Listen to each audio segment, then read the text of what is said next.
Bonjour ou bonsoir. La famille royale céleste. Dans les visions du royaume des cieux que j'ai eues, le royaume des cieux est un système solaire d'une vingtaine de planètes. La première planète sur laquelle il y a eu des êtres vivants, intelligents et spirituels, qu'on pourrait qualifier d'extraterrestres, était la planète mère. D'ailleurs, c'est toujours la planète mère, il n'y a pas de raison que ça ait changé. Euh, et c'est sur la planète mère que ont commencé à exister les premiers membres d'une famille, la première famille à avoir existé, la famille Amour, avec l'aimé, un être féminin, qui est devenu tout d'abord le premier être féminin à avoir été créé, et le premier être féminin à avoir existé, comme Ève pour les êtres humains. Euh, Elle a eu comme ami, compagnon, époux l'être originel, qui par conséquent est devenu le premier être masculin à avoir existé, puisque l'être originel, qui n'a pas eu de commencement, lorsqu'il a décidé de créer des êtres vivants, intelligents et spirituels, il a été confronté à un certain nombre de questions auxquelles il a dû donner des réponses. Et par exemple, il a défini qu'il existerait des êtres féminins et des êtres masculins. La première créature à laquelle il a donné le don de la vie est un être féminin, et lui-même s'est défini comme un être masculin. L'aimé, le premier être féminin, est devenu épouse de l'être originel.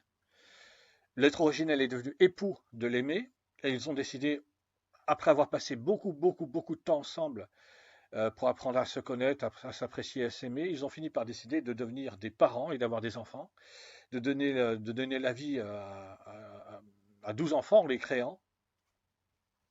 Et le premier enfant qu'ils ont décidé de créer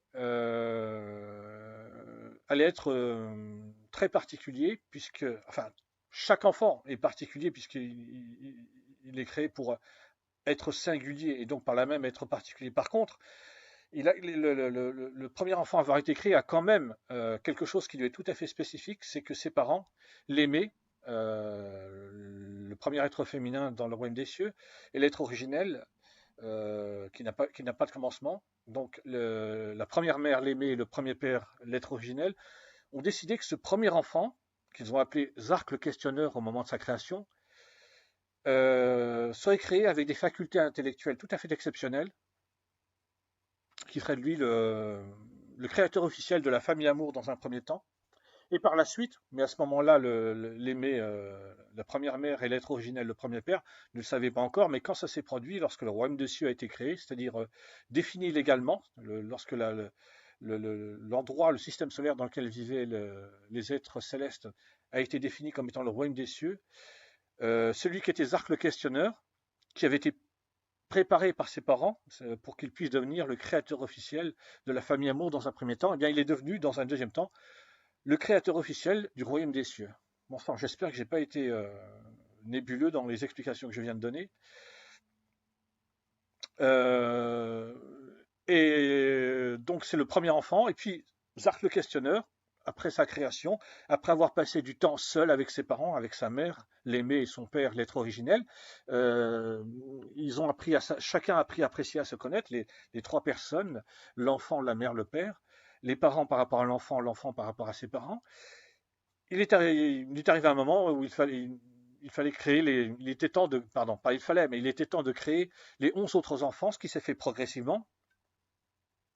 Pour chaque enfant, pour chaque créature, au tout début, c'est pour ça que la première famille, la famille Amour, est si particulière. Chaque enfant a disposé d'un temps extrêmement long, ou chaque créature qui a été créée a disposé d'un temps extrêmement long pour pouvoir établir des liens avec les personnes qui existaient déjà. Donc pour l'aimé qui est devenu le premier être féminin, l'accompagne, l'épouse de l'être originel qui est devenu le premier être masculin, l'époux de l'aimé. Et à partir de là, à partir de l'aimé, ça a commencé comme ça. Chaque créature, il y a eu beaucoup de temps pour établir un lien avec le créateur et les autres créatures qui existaient déjà. Donc, ce que je dis là avec quelques mots en peu de temps, Ça a pris un temps considérable, probablement des millions ou des dizaines de millions d'années, peut-être des centaines de millions d'années. Pour des êtres humains, c'est extraordinairement long, mais tous ces êtres célestes, l'être originel déjà qui n'avait pas de commencement et toutes les créatures qui ont reçu le don de la vie, pardon, ont été créés pour vivre éternellement. Donc des millions ou des dizaines de millions d'années ou des centaines de millions d'années, ça ne pose aucun problème d'aucune sorte. Alors, je termine sur la famille Amour et après je vais vers la famille Royale Céleste, puisque c'est le titre du podcast audio de la vidéo. Donc, chaque enfant, après le Zark le questionneur, chaque enfant qui a été créé avec l'aide de Zark le questionneur. Et, et enfant après enfant, les parents, l'aimé et l'être originel, la mère et le père, les parents de Zark le questionneur lui ont accordé de plus en plus d'initiatives et de possibilités d'agir. C'est-à-dire que le premier enfant que Zark le questionneur a aidé à créer avec ses parents, il avait, disons, pour faire très simple, il avait, disons, quelque chose comme 10% d'intervention. Puis le deuxième enfant qu'il a aidé à créer, il avait peut-être 15% d'intervention, et ainsi de suite, jusqu'à ce qu'arrive le 10e ou le 11e enfant, pour arriver à 12 enfants en tout, que Zark le questionneur a aidé à créer. En tout cas, que ce soit à partir du 9e, du 10e, je ne sais pas, mais pour le 11e, ça je le sais, le 11e enfant, c'est Zark le questionneur seul qui l'a créé. Ses parents l'ont laissé faire. Pourquoi? Parce que comme je l'ai expliqué, la première mère, l'aimée, et le premier père, l'être originel, ont créé le premier enfant avec pour objectif qu'il devienne le créateur officiel de la famille Amour dans un premier temps et le créateur officiel du royaume des cieux dans un premier temps. Alors maintenant, je vais en venir à la famille royale céleste directement. Alors, pourquoi la famille royale céleste? L'être originel a dû établir un certain nombre comme je l'ai dit, il a dû répondre à un certain nombre de questions. Donc, il a défini que la première créature à laquelle il donnerait la vie serait un être féminin, et il s'est défini lui-même comme étant un être masculin. Ensuite, quand il y a eu l'aimé, l'épouse, tous les deux ont décidé de devenir des parents et d'avoir des enfants. Et par la suite, lorsque sur la première planète, la planète mère, Zark le questionneur, seul pour ce qui est de la création, mais il a pu aussi avoir des discussions avec ses parents et avec ses 11 sœurs et frères, a créé 144 000 êtres célestes sur la planète mère. Alors pourquoi 144 000? J'ai pas de réponse à cette question. Je n'ai aucune réponse à cette question. Pourquoi précisément 144 000? Je sais juste que dans les visions du royaume des cieux que j'ai eues, sur la planète mère, une fois que tous les êtres célestes ont été créés, il y a eu 144 014 êtres vivants, intelligents et spirituels. Les membres de la famille Amour, la mère, le père, la mère, l'aimé, le père, l'être originel, les 12 enfants, dont le premier enfant, Zark le questionneur, et en relation avec la famille Amour, 144 000 autres êtres célestes. Et une fois que ce chiffre de 144 000 a été atteint, Zark le questionneur a eu envie de créer des êtres vivants, intelligents et spirituels, des êtres célestes, sur d'autres planètes, puisqu'il y a une vingtaine de planètes dans le système solaire qu'est le royaume des cieux, quoiqu'à ce moment-là, il ne s'appelait pas encore le royaume des cieux. C'est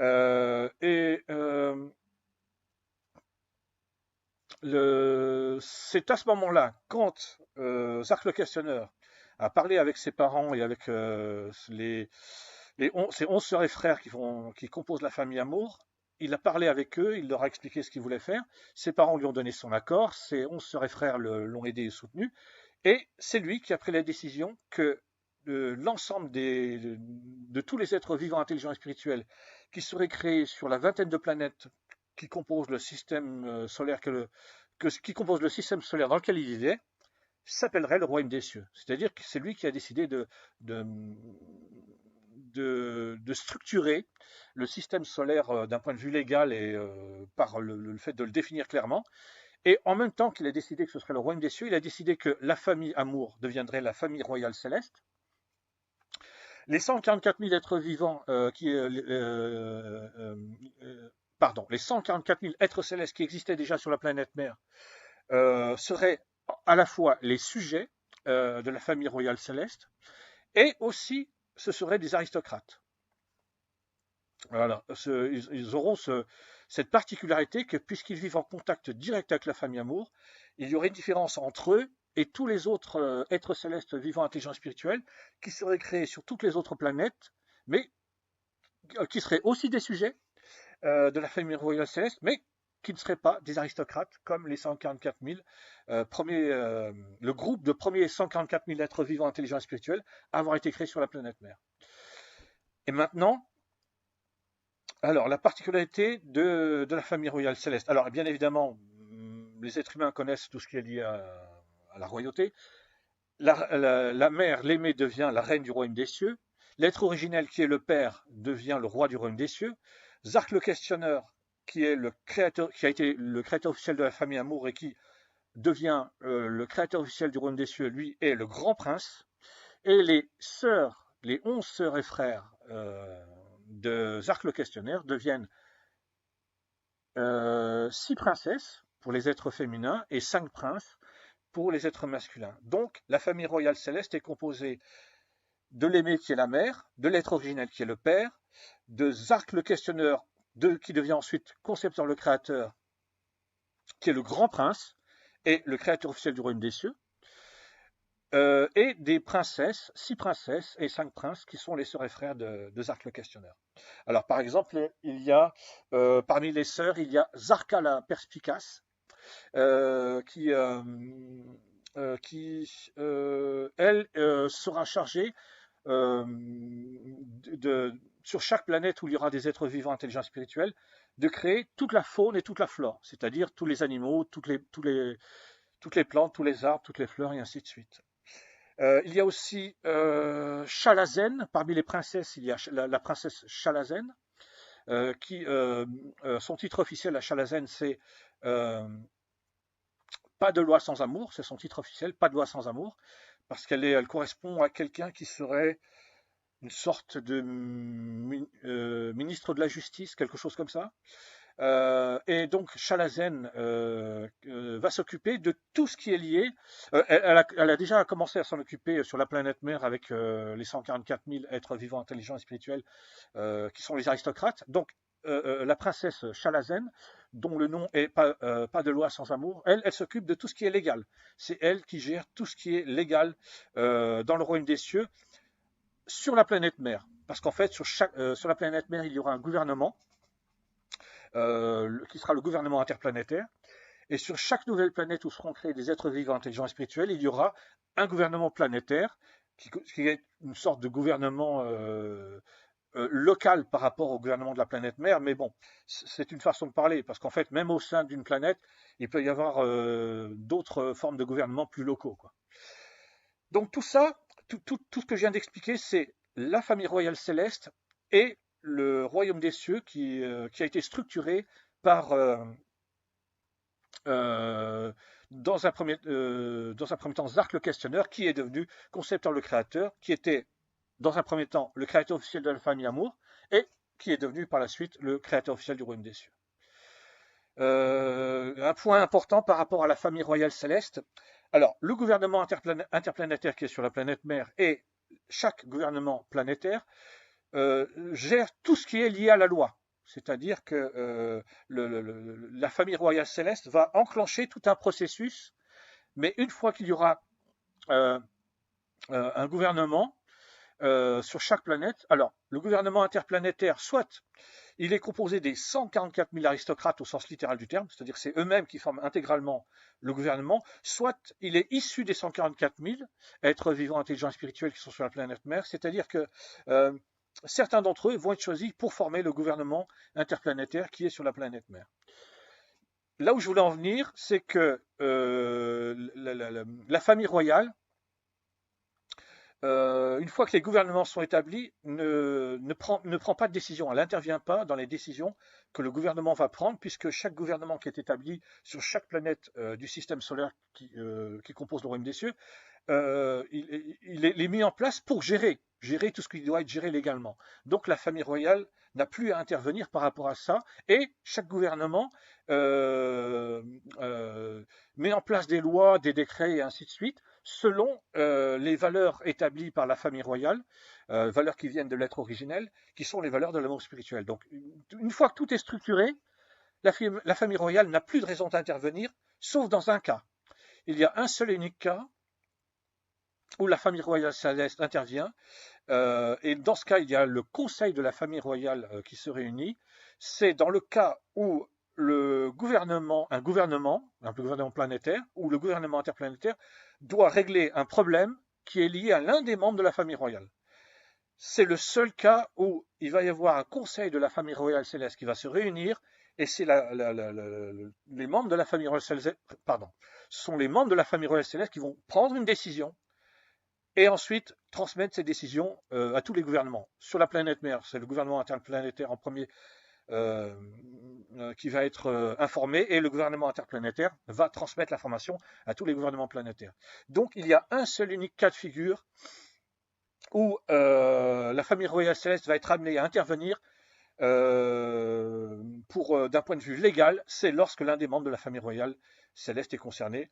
C'est ce qui finira par se produire lorsque celui qui était Zark-le-Questionneur au moment de sa création, qui est devenu ensuite concepteur le créateur officiel du royaume des cieux, lorsqu'il finira par rejeter les valeurs de l'amour spirituel, les valeurs que ses parents lui ont inculquées, qu'il définira ses propres valeurs, qu'il créera Ève et Adam, les deux premiers êtres humains, et avec Ève et Adam, qu'il a créé pour qu'ils soient chassés du jardin d'Éden. Ève et Adam ont spécifiquement été créés par Cœur de haine. Cœur de haine, c'est celui qui est devenu le premier enfant une fois qu'il a rejeté les valeurs que ses parents lui ont inculquées. Concepteur le créateur, quand il a rejeté les valeurs de ses parents, il s'est créé un nouveau corps. Il a établi de nouvelles valeurs pour lui-même, il a transféré sa personnalité dans son nouveau corps. Son nouveau corps lui permet de vivre éternellement selon les nouvelles valeurs qu'il a établies, les valeurs de la haine spirituelle. Et il a créé Ève et Adam spécifiquement pour être chassés du jardin d'Éden. Et une fois qu'Ève et Adam sont chassés du jardin d'Éden, ils vont créer le paradis de la haine. Il les a créés pour vivre éternellement. Éternellement. Ève et Adam devaient vivre éternellement en dehors du jardin d'Éden, dans les valeurs de la haine spirituelle et en créant le paradis de la haine spirituelle. Mais tout ça, et c'est ensuite, une fois que Ève et Adam ont été chassés du jardin d'Éden, celui qui était devenu Cœur de haine, le numéro 3 du royaume des cieux, qui était officiellement le créateur du royaume des cieux, a fait une annonce officielle. Il a déclaré la guerre, une guerre de valeur. C'était pas une guerre militaire, même si à un moment une guerre militaire interviendra, mais au moment où ça s'est produit, c'était une guerre de valeur. Il a déclaré la guerre à ses parents, au gouvernement interplanétaire et à tous les gouvernements, en expliquant qu'il fallait un nouveau roi dans le royaume des cieux, que ce nouveau roi, ce serait lui. Et donc, c'est à ce moment-là que pour la première fois, le conseil de la famille royale va se réunir parce qu'il faudra régler un très très grave problème lié à un membre de la famille royale céleste. Je vais m'arrêter là. Merci. Au revoir.